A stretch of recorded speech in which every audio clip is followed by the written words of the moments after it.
That's actually not me. I am Adam Long. Nice to meet you, everybody. So I'm the general manager of a company called Step Change, but I have in fact travelled with Ashton Bishop. That's him in the white shirt. Where I'm pointing at you, there he is. Glenn Bartlett, the head of strategy at Step Change. So this afternoon, we're going to do something a little bit different to the other keynotes so far. We actually didn't prepare a keynote, so I hope that's okay. And our thinking behind it is, well, if we do the keynote, we can prepare and get ready, and I reckon we'll get about a 6 out of 10 from everyone in the room. We're going to try something else. See if we can get maybe 10 out of 10 for a few of you. And it's called Stump The Strategist. So it's a little bit like the Gruen transfer mixed with Dragon's Den. You guys are the dragons. And if you're lucky, maybe even a little bit of Mr. Squiggle in there as well. So we're going to put 9 minutes up on the clock, and then you're going to tell us what your biggest strategy challenge is. How to extract more value out of our customers? How do we reposition a business? How do we innovate? I don't know what it is. You know what it is better than I do. But you're going to tell us, we're going to put 9 minutes on, and in 9 minutes we're going to try and build a strategy to solve that challenge for you live. And then, this is the Dragon's Den bit, you guys get to vote whether we were stumped or passed. We've actually not done this at the Chief Strategy Officer Summit before. I was telling a mate about this, and he said, isn't that kind of walking that fine line between bravery and stupidity?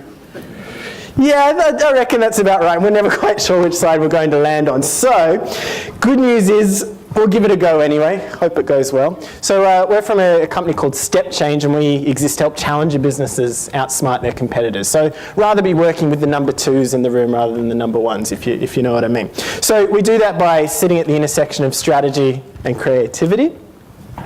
And to do that, I'm going to bring on people smarter than I am. I'm not going to do this on my own. So let's get you up on stage. Glenn Bartlett is the head of strategy at Step Change. He's worked for the smartest marketing strategists in the world at Saatchi and others. He's also worked for arguably the best marketers in the world, Coca-Cola. Somehow they managed to take a sugary drink and turn it into the world's most valuable brand. Well done. Thank you. And joining us as well, Ashton Bishop, head of CEO at Step Change, made famous for his work on predatory marketing. One of the most annoying things about him is every time I meet a CEO and try and give them a business card, they say, don't worry, I've already got his number on speed dial. So that's Glenn, that's Ashton. Let's give them a welcome to the stage. Yay! Good. All right, so now that you know how this works, who's sort of sitting on the edge of their seat, thrilled at spending the next 40 minutes doing some strategy problem solving? Yeah, where are you? Oh, we got one. We got one. That's good. Another one, thank you. All right, who right now is feeling a little more skeptical of the people on stage, especially the one with the yellow shoelaces? Where are you guys? Yeah, okay. Who's not going to put up their hand no matter what the guys up the front try today? Thank you for your honesty. The rest of you, I know where you are. It is an interactive session. We do stuff, you do stuff. That's how it goes back and forth today. So, if we're solving problems, it's not entirely new. Now, is it? Because there's others out there. I think Boston Consulting Group does it, McKinsey. They'll usually take 9 months and charge you sort of $500,000 or $600,000 to do it. But if they solve your problem, you'd be pretty pleased, right? So you might give them a round of applause like, go on, give them a golf clap. Come on, that's it. Yep, very good. Now, if they came and solved your challenge, instead of taking 9 months, they did it in 9 minutes, you might give them a round of applause like, yeah, okay, that's interesting. Now, if they turned up, did it in 9 minutes, and gave you a bottle of wine for asking the question, you might give them a round of applause like, woo! Very good. All right, so we get the game. So we got the strategist, we got the clock. We're going to need some questions from you as well. So a good question has 3 attributes to it. First thing is it's real. So we've been asked, how do you get Julia Gillard re-elected? Okay, and how do you sell ice to an Eskimo? We can answer questions like that and wax lyrical about strategic frameworks in general. You give us a real challenge, we can give you a real answer. If you can be more specific, that's attribute number 2. Tell us what your business is about, specifics about the challenge, we can give you a more specific answer in return. And the last thing is, make it generous. Make it something that chances are the rest of the room would want to hear cracked open as well, not just something about the little area of your business. So they're the 3 attributes. Now you're going to come up with a challenge using your partner. Your partner is, of course, sitting next to you. Say hello.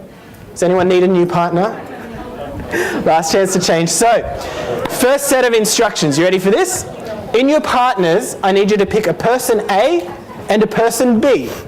One of you is person A, one of you is person B. Just decide that now. A's, put your hands in the air for me. Where are you? A's, where are you? Put your hands up so I can see you. Yep, I want you to point to B and say, you're doing it. You should have been quicker. Oh, I did warn you. Didn't I warn you? All right, B's.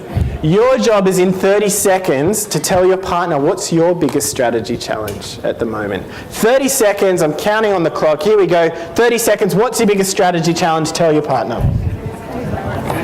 Do you like the middle, Glenn? What's that? You can have the middle if you like. Okay.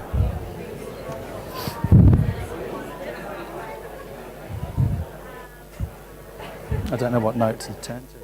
10 seconds.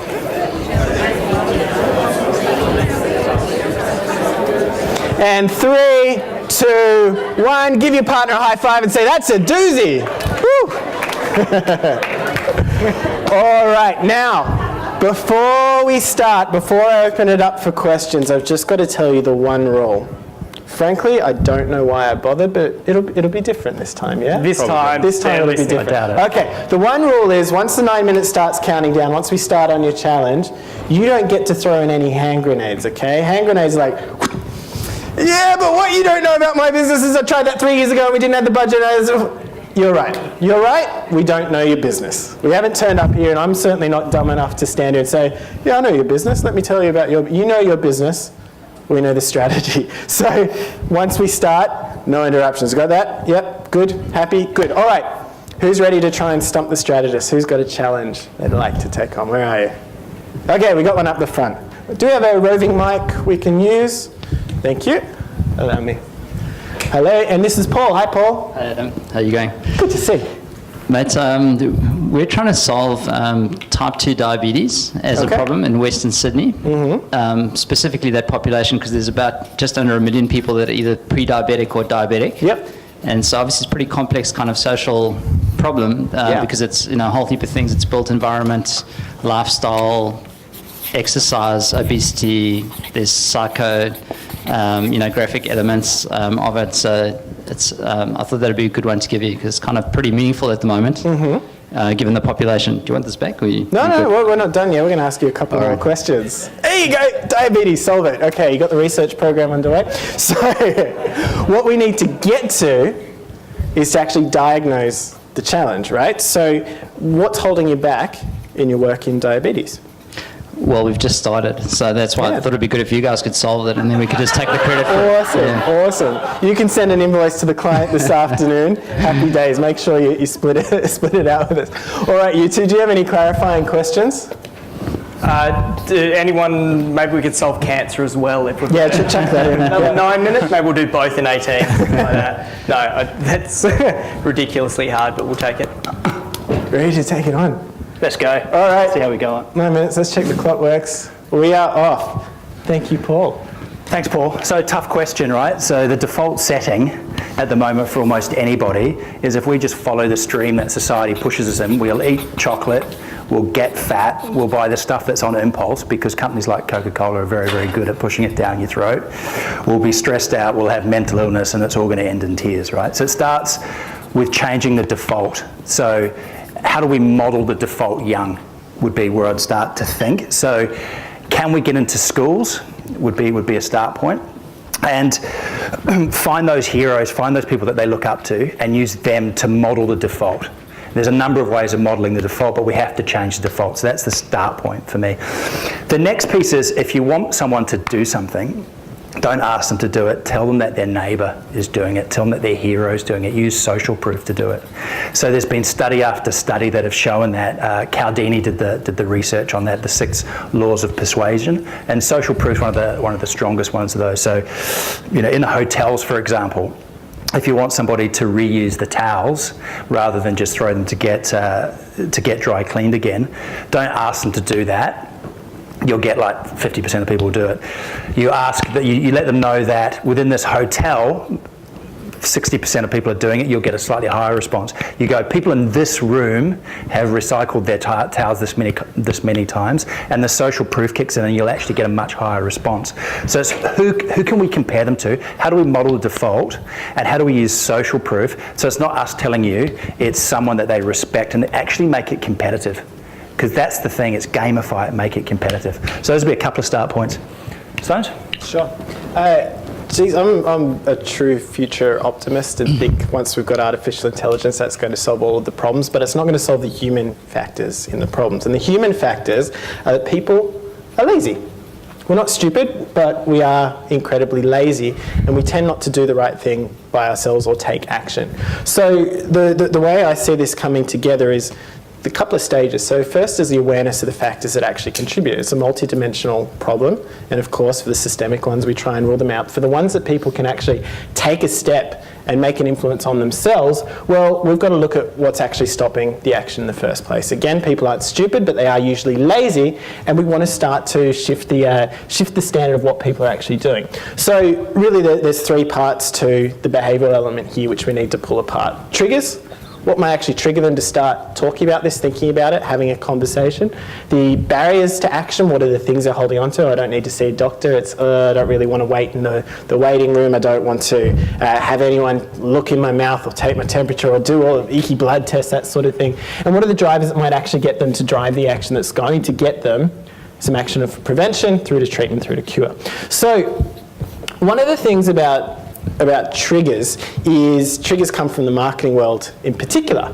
And for triggers, we look for everyday triggers that we can anchor to. What's something that already exists in that person's world that every time they see it, they're going to start thinking about you. That's why the Breast Cancer Foundation, their trigger is the colour pink. They've owned it, they've put it everywhere now. When you see it, you could see it on some packaging of some chocolate in the store, and whether they're aligned with the McGrath Foundation or not, you're thinking about the cause. So once you own a trigger, you can nail it and really get it in there. The other part, which Glenn talked about, was the anchoring and the benchmark. If anyone's flown, this is more for the men in the room, I don't think they advertise this one in the female bathrooms, but those of you who have flown out of Sydney or Melbourne recently might have noticed above the urinals, there's a little poster that they have sitting there about a certain disease that shrinks testicles. Okay? Now, it's awful, right? Like you go up. What you're talking about? You go up to the urinal, and there's a picture of a testicle, and then there's a little pea-sized one next to it, and it's got this huge banner saying 16,000 Australian men don't know that they're suffering from this disease. Okay, 16,000. It's like, you know, it's like, oh, geez, holy moly! But the reality of it is, if you work out the actual percentage, it's like 0.0005% of Australians. If they put that on a poster, hey, 0.005% of men are suffering from this. You turn the abstract into actual, and you start talking about, hey, 16,000. You think, oh, is that me? It's probably, might be Glenn, Ash, could be one of them. So this is the jump we want to make, finding a trigger that we can use every day and then actually benchmarking it so action becomes the default rather than something that takes effort and you feel pressured to do. Cool. Thanks, Stones. Yeah. A couple of other thoughts for you, Paul. Partnering, like food's the issue primarily, right? It's food and exercise. So how can we make it easy for people to do the right thing? It's currently easy to do the wrong thing. If you're tight for food, it's McDonald's, it's KFC. These guys have got that covered.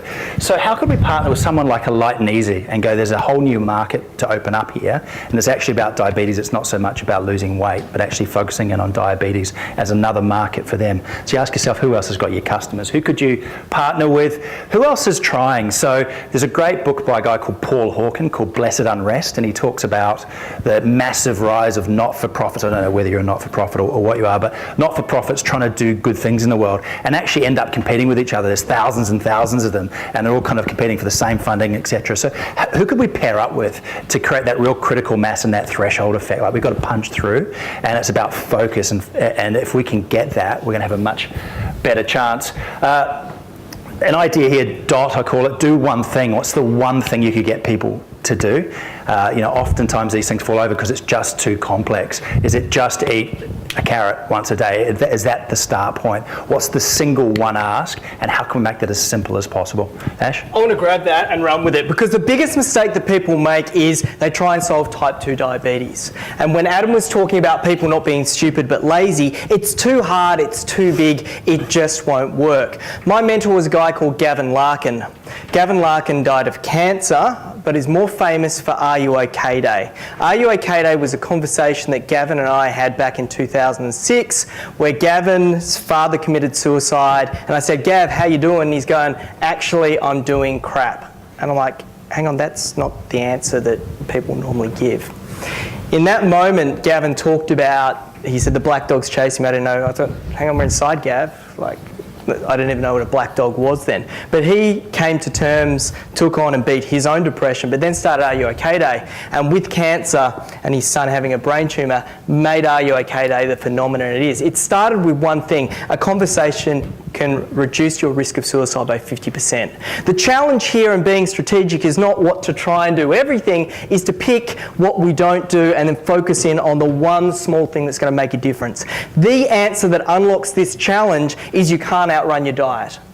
And type 2 diabetes, once you've got it, may be too late. The prevention is the access. The access is discretionary calories. The largest intake of discretionary calories, people think, oh, fat bad, it's sugar. Why? Because when we grew up, little boys are made of sugar, frogs and snails and puppy dogs' tails. Little girls are made of sugar and spice and all things nice. We associate sugar with wonderful and good and treats, whereas sugar is the primary cause of type 2 diabetes. Largest cause of sugar intake?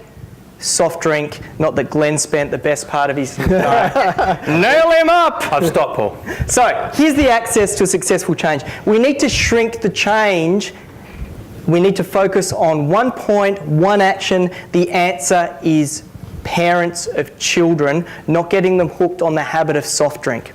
There's a wonderful New York City campaign that actually takes the moments of ksh, and it shows that drinking a can of soft drink every day is the equivalent of making you 10 pounds fatter every year, and they show people drinking a can of fat. It's disgusting. And it works. Why? Because when we look at behavioural change, we need to attend to the emotional and the rational point. We need to shrink the change and get it down to a particular point. The idea or big idea is what we call parenting on tap.